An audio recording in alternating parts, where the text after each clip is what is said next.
దేవుడు ఆకాశాన్ని, భూమిని, పక్షులను, జంతువులను, మరియు చివరగా మనుష్యులను సృష్టించాడు.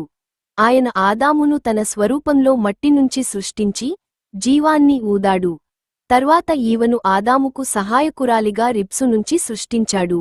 ఆదాము, ఈవా దేవుని సూచనలతో ఏదెన్ తోటలో జీవితం గడిపారు.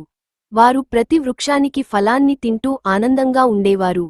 అయితే ఒకే ఒక్క వృక్షం ఫలాన్ని తినవద్దని దేవుడు ఆదేశించాడు. సర్పం ఈవను మోసగించి, జ్ఞానవృక్ష ఫలం తినమని చెప్పింది. ఈవ ఆ ఫలం తిన్నది, తరువాత ఆదామునికి ఇచ్చింది. వారు పాపం చేసి, దేవుని మాటను ఉల్లంఘించారు. పాపం చేసిన తర్వాత, దేవుడు ఆదాము, ఈవను శిక్షించాడు. తోటనుంచి బయలుదేరిపోవాలని ఆజ్ఞాపించాడు. ఆదాము నష్టాన్ని ఎదుర్కోవాలని, ఈవ వేదనను అనుభవించాలని తీర్పు వెలువరించాడు. దేవుడు తన దయతో ఒక రక్షకుడి వాగ్దానాన్ని ఇచ్చాడు.